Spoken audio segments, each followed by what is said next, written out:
Hey everyone, I'm Linda. I'm 24, and today I'm going to tell you how my dream of becoming a pediatrician nearly crumbled, all because of the one person who promised to support me forever.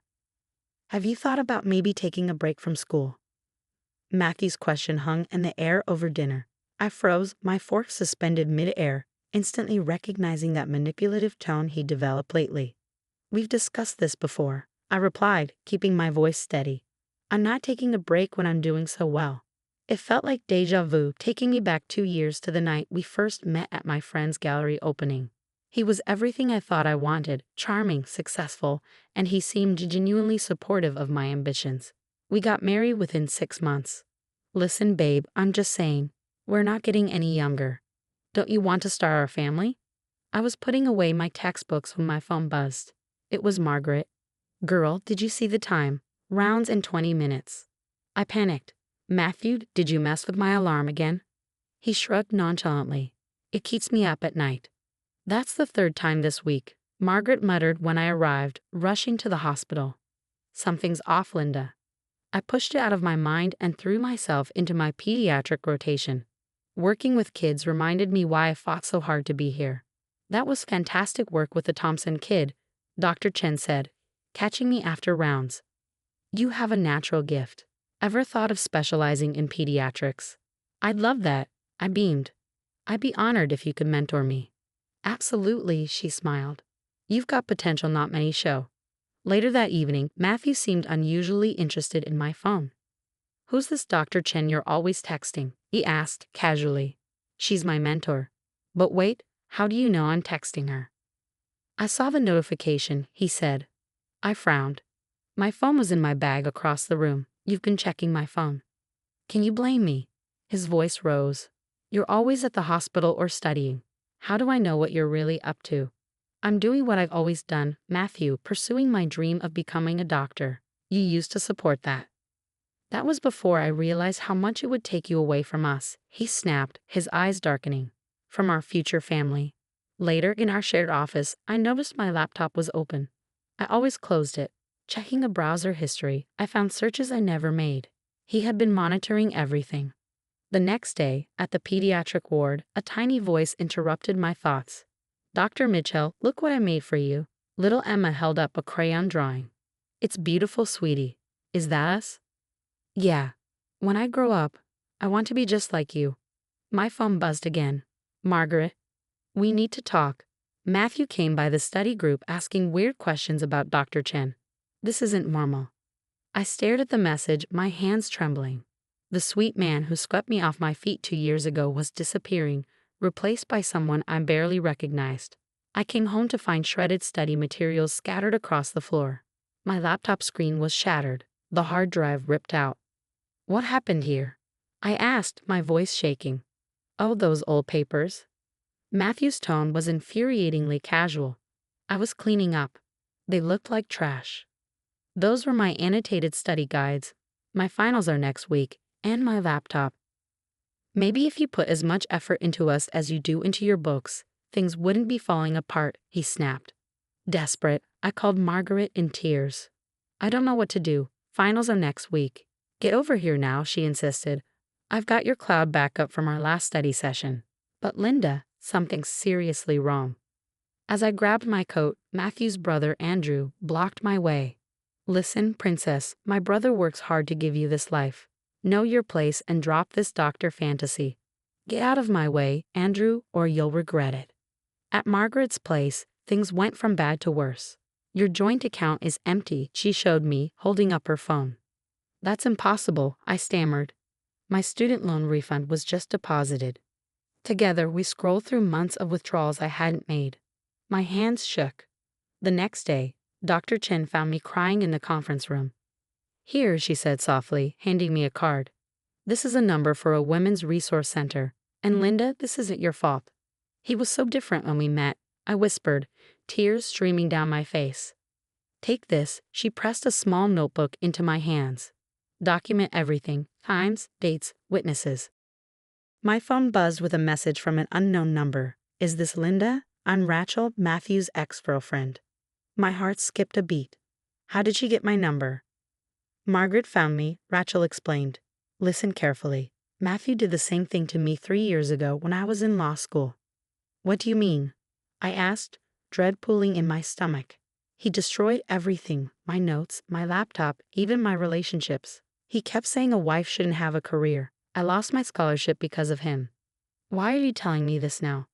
Because I wish someone had warned me. Check the storage unit on 5th Street, Unit 3177. You'll find proof of what he's really been doing with your money. That night, I started a secret video diary on a new phone Margaret got for me. Day 1 of documentation. Found my study materials destroyed. Time 7:30 p.m. Witness, Margaret Parker. As I was recording, I heard the front door key turn.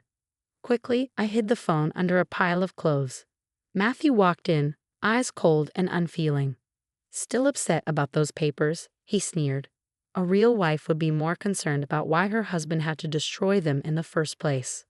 I forced a smile, keeping my voice calm. You're right, Matthew, I'm sorry. He gave me a smile, but it didn't reach his eyes. See, was that so hard? Now let's talk about quitting school. I nodded along, Rachel's warning echoing in my mind. One way or another, I was going to find out what was in that storage unit. The next day, I made my way to the storage facility on 5th Street.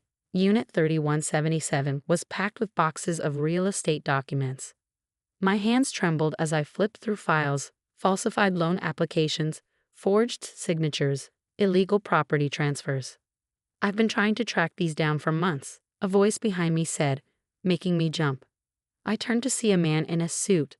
I'm Michael Thompson, Matthew's business partner. Those files prove he and his brother Andrew have been running a massive fraud scheme. How long have you known? I asked, my heart racing. Long enough to build a case, but I need your help, he said, his voice urgent. The FBI is interested, but they need more evidence. You can get it. I returned home, determined to act like everything was normal. Maybe you're right about medical school, I told Matthew, feigning defeat. Finally seeing sense, he said, a smug grin spreading across his face. I knew you'd come around. That night, I found my stethoscope snapped in half on the bed. Consider it motivation to quit, Matthew smirked. I dialed Rachel. He's escalating, I whispered. That's how it started with me, she said. He isolated me, destroyed everything I cared about. Don't let him win. Margaret and I began moving my important documents to her place, piece by piece. My birth certificate, social security card, passport. We were being careful, but Matthew was becoming more suspicious. One evening, he caught me packing up my medical books. What's this? Planning to run? He demanded, eyes blazing. No, I was just. He slammed his hand against the wall beside my head. You ungrateful bitch, after everything I've done for you. Terrified, I fled to Dr. Chen's office, bruises forming on my arm where he had grabbed me. We're getting you a restraining order right now, she said, taking photos of the bruises. I know a judge who can expedite it. He has Andrew watching the house, I whispered, tears streaming down my face. Stay with me tonight, Dr. Chen insisted. Tomorrow, we'll move you somewhere safe. Michael called with an update. The FBI is very interested in these documents, but you need to be careful. Matthew's getting desperate. With Margaret's help, I moved the last of my belongings while Matthew was at work. My cousin's place is off the grid, she reassured me. He'll never find you there. As I packed, I found a letter from my medical school. Final exam rescheduling approved due to domestic violence documentation. My phone buzzed. It was Michael. Everything's ready. The feds move tomorrow. I took one last look at the house I once thought would be my forever home. Matthew's latest threat echoed in my mind. You'll never be a doctor. You're nothing without me. Watch me, I thought, closing the door behind me. After finishing my final exam, I hugged Dr. Chen tightly. I can't thank you enough, I said, my voice filled with gratitude. Her study materials had been a lifesaver. You earned this, Linda. Every single point, she smiled. Minutes later, my phone buzzed with breaking news. Local real estate mogul arrested in massive fraud scheme. Matthew's mugshot filled the screen. It's over, Michael texted. FBI just raided the office. Andrew tried throwing Matthew under the bus, offered to testify against him. What happened? I asked. Andrew thought he could save himself, but he ended up implicating himself even more. They're both going down. The next call was from Rachel. Linda, I testified about everything: the abuse, the sabotage, the financial manipulation. 3 other women came forward too. Weeks later, Margaret read the sentencing report aloud. 15 years for Matthew: fraud, tax evasion, and financial abuse. Andrew got 8 years. Both had their real estate licenses permanently revoked. The feds seized everything: houses, cars, bank accounts. Standing in my graduation gown, I could hardly believe it. Top of my class, with a residency at Boston Children's Hospital waiting for me. "This is for you," Rachel said, handing me an envelope. Inside was her law school acceptance letter. "I'm going back. You inspired me." Dr. Chen approached, surrounded by a group of students. "Linda, meet our first support group for students facing domestic challenges. Would you share your story?" "Of course," I replied. Looking at their faces, I saw my past self, scared but determined.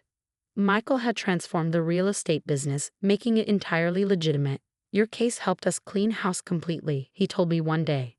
Then a letter arrived at the hospital with a prison return address. Matthew's handwriting was unmistakable. "My dear Linda, I'm so sorry for everything." I dropped it in the shredder without reading further. Down the hall, my pediatric patients were waiting. Dr. Mitchell, guess what? Little Emma, now cancer-free, ran up to me. "I got accepted to pre-med."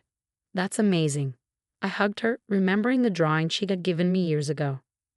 Later, Dr. Chen appeared in my office doorway. "Ready for the domestic violence awareness panel?" "Always," I replied, grabbing my white coat, the one with Dr. Linda Mitchell, pediatric oncology, embroidered on it. I looked at my reflection and saw no trace of the frightened woman I'd once been. Matthew tried to bury me, not realizing I was a seed. Now I had bloomed, helping others grow through their own storms while he rotted in a cell of his own making. My new office overlooked the hospital garden, where I counseled students dealing with toxic relationships.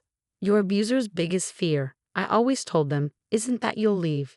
It's that you'll thrive without them." So what would you do if your toxic partner tried sending you an apology letter from prison? Would you read it for closure, or would you shred it without a second thought, like I did? Share your thoughts in the comments below.